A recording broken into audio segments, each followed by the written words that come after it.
인간이란 허황된 바람개비처럼 얼마나 변덕스러운 존재인가. 세상 사람들과의 모든 접촉을 끊기로 다짐하고 그런 것이 가능한 장소를 찾아낸 행운에 감사하던 나였지만 약한 인간인지라 어두워질 때까지 우울과 외로움과의 싸움을 계속하다가 결국 손을 들지 않을 수 없었다. 그래서 저녁상을 들여온 가정부 넬리에게 살림에 필요한 것을 알아본다는 핑계로 내가 식사하는 동안 곁에 있어달라고 부탁했다. 그녀가 정말로 말을 잘하는 사람이어서 내 기운을 돋워주거나 아니면 그 반대여서 내가 잠들 수 있게 해주기를 바랐다. 이 집에 굉장히 오래 사신 것 같은데 16년이라고 했던가요? 하고 나는 말을 꺼냈다. 18년이랍니다. 돌아가신 아씨께서 시집 오실 때 따라왔으니까요. 그랬군요. 그러고 나서 한동안 침묵이 흘렀다. 그녀는 자신의 신상에 관한 일 외에는 말하는 재주가 없는 모양이었다. 그런데 나로서는 그녀의 내력에는 별로 관심이 없었다. 그러나 그녀는 한쪽 무릎에 주먹을 얹고 그 불그레한 얼굴에 회상의 빛을 띠더니 한숨을 쉬며 말했다. 그 후로 세상도 무척 많이 변했죠. 당신은 변화를 많이 겪으셨겠죠. 그럼요. 그리고 여러 가지 어려움도 많았죠. 나는 얼른 화제를 집주인 쪽으로 돌려야겠다고 생각했다. 이제부터 시작하기 적당한 화제로군. 그리고 저 예쁘고 어린 과부의 내력도 알고 싶단 말이야. 이 지방 토박이일까? 아니야. 무뚝뚝한 이 지방 사람들과는 전혀 상관없는 타 지방 사람일지도 몰라. 이런 생각을 하면서 나는 넬리에게 히드클리프가 이 집을 세주고 위치도 규모도 훨씬 안 좋은 워더링 하이츠에 살고 있는 이유를 물었다. 그에게는 이 저택을 관리할 만한 돈이 없나 보죠? 천만에요. 그는 큰 부자랍니다. 재산이 얼마나 되는지 아무도 모르지만 아마도 해마다 늘어가고 있을 겁니다. 그렇고 말고요. 그 사람은 이 집보다 더 훌륭한 집에서 살 만한 부자지만 몹시 구두쇠거든요. 그래서 혹 드러시크로스 저택으로 옮겨 살 마음을 먹었다가도 돈을 많이 내고 세를 들겠다는 사람이 나서면 그 기회를 그냥 놓칠 수가 없는가 봐요. 사람이란 혈혈단신이라도 돈 욕심은 버릴 수 없는 모양이죠. 아들이 있었던 것 같은데. 네, 하나 있긴 했지만 죽었답니다. 그러면 그 젊은 부인은 죽은 아들의 미망인인가요? 네. 그녀는 본래 어디 사람입니까? 그분은 돌아가신 이댁 주인 어른의 따님이죠. 결혼 전에는 캐서린 린턴이라고 했죠. 제가 아가씨를 키웠는데 가엾게도 저는 히드클리프 씨가 이 집으로 이사 오면 좋겠다고 생각했죠. 그렇게 되면 아가씨를 다시 모시고 살 수 있을 테니까요. 뭐요? 캐서린 린턴이라고요? 나는 깜짝 놀라서 소리쳤다. 그러나 잠시 생각해보니 그녀가 그 꿈에서 본 유령 캐서린이 아닌 것이 확실했다. 그러면 이 집의 원래 주인이 린턴 씨였나요?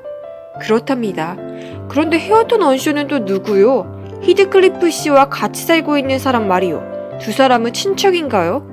아니, 그분은 돌아가신 린턴 부인의 조카 되십니다. 그렇다면 그 젊은 부인과는 사촌간이군요. 그렇죠.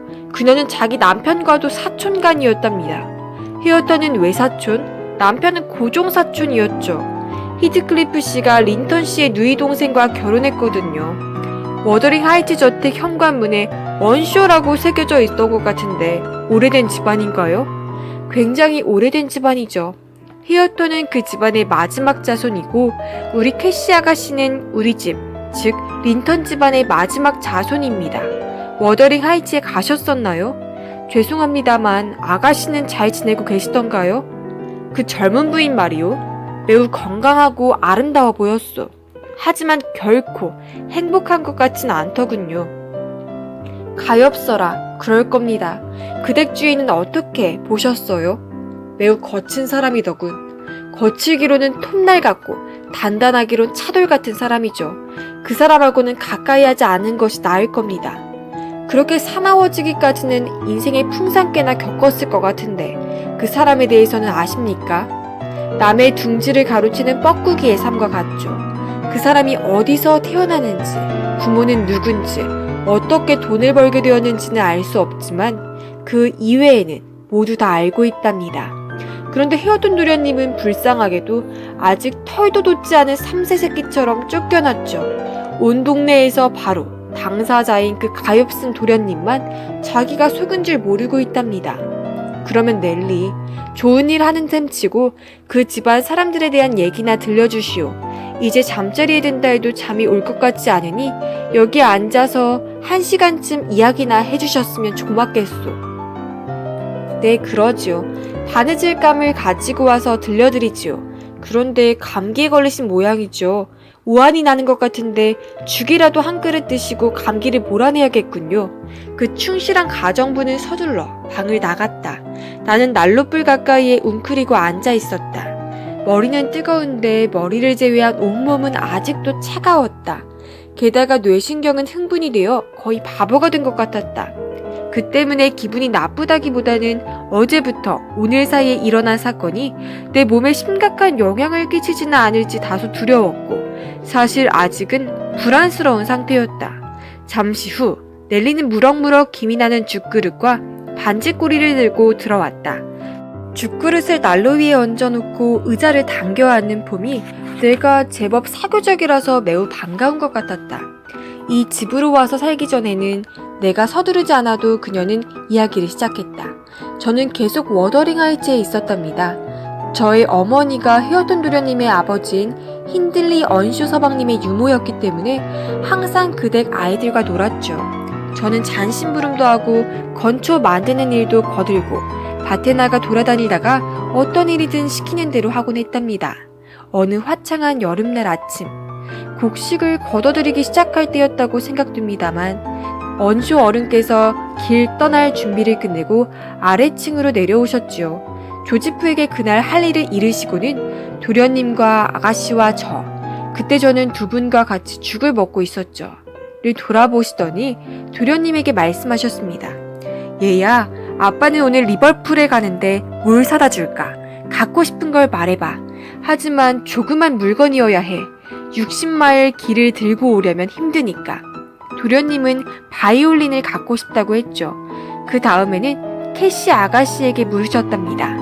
아가씨는 그때 6살이었는데 마구간에 있는 말을 전부 탈 수 있었기 때문에 채찍을 갖고 싶다고 하셨어요. 어른께서는 저까지도 잊지 않으셨습니다. 가끔 엄하시기는 해도 매우 다정한 분이셨으니까요. 저에게는 호주머니 가득 사과랑 배를 사다 주겠다고 약속하시고 도련님과 아가씨에게 작별 키스를 하고 떠나셨습니다. 저희들에게는 어른이 안 계시는 그 사흘이 너무나도 긴 시간처럼 느껴졌습니다. 어린 캐시 아가씨는 아버지가 언제 돌아오시느냐고 자꾸 물었습니다. 마님께서는 사흘째 되는 날 저녁 때까지는 돌아오시리라 생각하고 저녁 식사를 몇 시간이나 늦추고 기다리셨죠. 그러나 영 돌아오실 기미가 보이지 않자 결국 아이들은 대문까지 달려갔다 오는데도 그만 지쳐버렸답니다. 드디어 날이 저물자 마님께서는 아이들을 재우려 했지만 다들 자지 않고 기다리게 해달라고 졸랐습니다. 그날 밤 11시쯤 빗장이 슬며시 벗겨지며 어른께서 돌아오셨습니다. 어른께서는 의자에 털썩 주저앉으시며 피곤해 죽겠으니 모두들 물러가라고 하셨습니다. 영국 전체를 준다 해도 다시는 그런 여행을 하지 않겠다고 말씀하셨습니다. 거기에다 마지막에 가서는 혼이 빠질 정도로 놀랐지 하시며 둘둘 말아 두 팔에 안고 있던 외투를 펼쳐 보였습니다. 이것 좀 봐요, 여보. 지금까지 살면서 이렇게 혼난 적이 없소. 하지만 당신은 이것을 하느님이 주신 선물로 여겨야 하오. 마치 악마의 선물처럼 얼굴이 새까맣기는 하지만 말이오. 우리는 모두 그분 주위로 몰려들었습니다. 저도 캐시 아가씨 머리 너머로 들여다보니 두더기를 걸친 머리카락이 까만 거지 같은 아이가 있었습니다. 걷고 말할 수 있을 만큼 컸고 얼굴은 아가씨보다 더 나이 들어 보였습니다. 그런데 바닥에 내려놓으니 그 아이는 주위를 둘러보며 아무도 알아듣지 못할 소리를 되풀이할 뿐이었습니다. 언쇼 마님께서는 너무나 화가 나서 그 아이를 창 밖으로 내던지실 기세였습니다.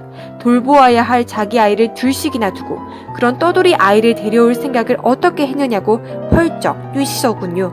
그 아이를 어떻게 할 작정이냐, 혹시 돌아버린 게 아니냐고 따지셨습니다. 언쇼 어른께서는 사유를 상세하게 설명하시려 했지만 지쳐서 거의 쓰러지실 정도였고 마님이 마구 화를 내기 때문에 제가 주워들은 이야기는 이것뿐이었습니다. 즉, 언쇼 어른께서는 집도 없이 굶어서 벙어리가 되다시피 한 아이를 리버풀 거리에서 만나셨답니다. 그래서 그 아이 부모를 찾아주려 애썼지만 아무도 아는 사람이 없더랍니다. 그런데 여비도 빠듯하고 시간도 없었으므로 집으로 데려가는 편이 낫겠다는 생각이 드셨답니다. 일단 발견한 이상 그 아이를 버려두고 올 수는 없었다는 것이었어요. 결국 마님께서는 잔소리를 늘어놓다가 잠잠해지셨습니다. 어른께서는 저에게 그 아이를 씻기고 깨끗한 옷으로 갈아입혀 아이들과 같이 재우라고 하셨습니다. 힌들리 도련님과 캐시 아가씨는 소동이 가라앉을 때까지 가만히 있더니 이내 조용해지자 약속하신 선물을 찾느라고 아버지의 호주머니를 뒤졌습니다. 도련님은 그때 14살의 소년이었지만 외투 속에서 산산이 부서진 바이올린을 꺼내놓고는 울음을 터뜨렸고, 아가씨는 아가씨대로 아버지가 채찍을 잃어버리신 것을 알고 그 꼬마 녀석을 향해 이빨을 드러내고 침을 뱉는 바람에 언쇼 어른에게 호되게 맞기도 했답니다. 아이들은 그 아이와 같이 자는 것은 고사하고 방에 오지도 못하게 야단이었습니다. 저도 그들보다 철이 더든 것도 아니어서 아침이 되면 어디로든 보내겠지 싶어 계단에 층계참에다 꼬마를 내버려 두었습니다.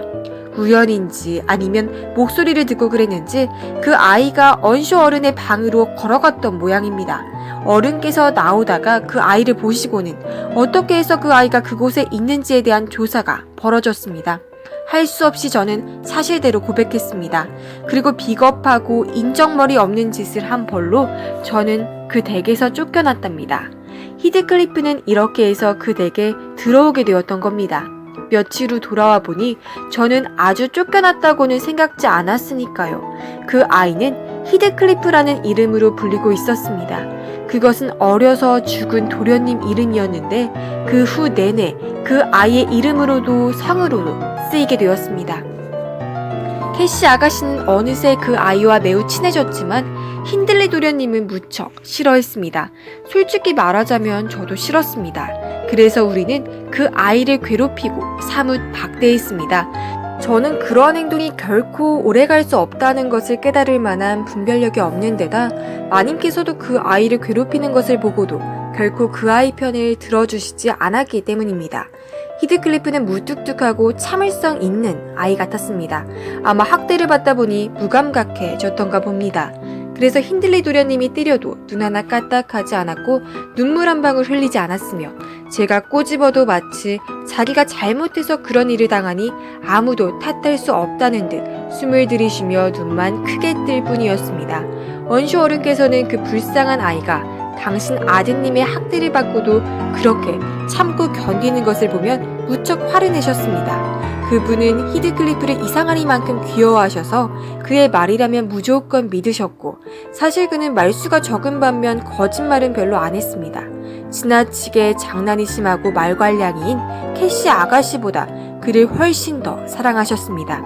그래서 집안 사람들은 처음부터 히드클리프를 싫어했습니다. 그로부터 2년이 채 못되어 마님께서 돌아가시자 힌들리 도련님은 아버지를 자기 편이라기보다는 폭군으로 히드클리프를 아버지의 사랑과 자기의 권위를 빼앗은 적으로 생각하기 시작했습니다. 저도 한동안은 힌들리 도련님을 동정하였습니다. 그러나 아이들이 홍역을 알아 제가 그들의 간호를 맡으면서 한편으로 집안 살림도 돌보아야 할 처지가 되자 제 생각은 달라졌습니다. 히드클리프는 매우 위독했는데 가장 심하게 아팠을 때에는 저를 항상 베갯머리에 붙잡아 두었습니다. 아마 제가 하는 수 없이 자기를 간호하는 줄은 모르고 진심으로 자기에게 잘 대해준다고 생각했나 봅니다. 그러나 그가 어느 아이보다 참을성 있는 환자였다는 것만은 분명합니다. 그와 다른 아이들과의 차이가 제 생각을 어느 정도 공평하게 만들어 주었습니다. 아가씨와 도련님은 매우 속을 썩였으나 그는 결코 얌전해서가 아니라 고집 때문이기는 해도 불평 한마디 없는 순한 양 같았으니까요. 히드클리프가 위험한 고비를 넘기자 의사는 그것이 모두 제 덕이라며 저를 칭찬하셨습니다. 저는 그 칭찬에 기분이 좋아져서 그런 칭찬을 듣게 해준 히드클리프에 대해 마음이 조금 누그러졌습니다. 이로써 힌들리 도련님은 단 하나뿐이었던 자기 편마저 빼앗겼던 겁니다. 그런데도 저는 히드클리프를 좋아할 수 없었으며 어른께서 쏟는 사랑에 대해 한 번도 고맙다는 표시를 하는 것을 본 적이 없는 그 무뚝뚝한 아이의 어떤 점이 좋아서 언슈 어른께서 그처럼 사랑하시는지 이해할 수가 없었습니다. 그렇다고 그 아이가 언슈 어른에게 불손했던 것은 아니고 단지 그것을 표현하지 못할 뿐이었습니다. 그래도 그는 언슈 어른의 마음을 움직일 수 있는 자기의 힘을 잘 알고 있었고 자기가 입만 열면 온 집안이 모두 자기 뜻대로 움직인다는 사실을 알고 있었습니다. 어느 날 언슈 어른께서 마을장에서 망아지 2마리를 사다가 사내 아이들에게 1마리씩 나누어 주었습니다. 히드클리프가 잘생긴 망아지를 차지했는데 얼마 되지 않아 그 말이 절름발이가 되었습니다. 그러자 히드클리프가 힌들리 도련님에게 말했습니다. 너 나하고 말을 바꾸자. 난 내 말이 싫어. 안 바꿔주면 내가 이번 주일에 나를 3번이나 때린 사실을 너희 아버지께 이르고 어깨까지 시퍼렇게 멍든 내 팔을 보여드릴 테야. 힌들리 도련님은 혀를 내밀면서 그의 뺨을 갈겼습니다. 그러자 당장 바꾸는 게 좋을걸 하면서 히드클리프가 문 있는 데로 도망가며 소리쳤습니다. 너는 바꿔줄 수밖에 없을 거야. 그리고 지금 때린 것까지 이르면 넌 나보다 더 많이 맞게 될 거야. 저리 비켜 개새끼야 라고 소리치며 힌들리 도련님은 감자와 건초를 다는데 쓰는 쇠저울을 가지고 위협했습니다. 그래도 히드클리프는 가만히 서서 대꾸했습니다. 던질 테면 던져봐. 그러면 네가 아버지만 돌아가시면 곧 나를 이 집에서 쫓아내겠다고 한 말을 모두 잃을 거야. 그렇게 되면 네 아버지는 당장 너를 내쫓으실걸? 참다 못한 힌들리 도련님은 정말 그것을 던졌습니다. 히드클리프는 가슴을 맞고 쓰러졌지만 새파랗게 질려서 곧 비틀거리면서 일어섰습니다. 만약 제가 말리지 않았다면 그는 아마 그 길로 언슈 어른께 가서 도련님에게 당한 일을 일러 바치고 복수를 했을 겁니다. 그렇다면 내 망아지를 가져라 이 집시놈아 하고 힌들리 도련님이 말했습니다. 그리고 그 놈을 타다가 떨어져 목이나 부러져라 이 거지 새끼야. 아버지를 꼬드겨서 재산을 전부 빼앗은 다음 안마의 자식이라는 정체를 온전히 드러내겠지. 어서 그 말을 가져가라니까. 그리고 말 발굽에 채어 머리나 깨져라. 히드클리프는 고삐를 불어 자기 자리로 옮기기 위해 말 가까이 다가갔습니다. 그런데 그가 말 뒤로 돌아갔을 때였습니다. 도련님이 욕설을 그치고는 그를 쳐서 말 아래로 떨어뜨리더니 재빨리 도망치는 것이었습니다. 저는 그 아이가 얼마나 차근차근 자기가 마음먹었던 일을 해나가는지 보고 놀랐습니다. 히드클리프는 안장을 비롯하여 모든 것을 바꾸고 난 후 건초더미 위에 앉아서 심하게 어저마자 일어난 현기증을 가라앉힌 후에야 집 안으로 들어가는 것이었습니다. 제가 상처는 말 때문에 생긴 것이라고 하자고 제안했을 때에도 그는 순순히 따랐습니다. 일단 자기가 가지고 싶어 하던 것을 가진 이상 그 외에는 아무래도 상관이 없었던 겁니다. 그런 일에 대해서는 그는 좀처럼 불평하지 않았으므로 저는 정말 그 아이가 복수심 따위는 품지 않는 줄 알았습니다. 그런데 나중에 들으시면 알게 되겠지만 제가 감쪽같이 속았던 것입니다.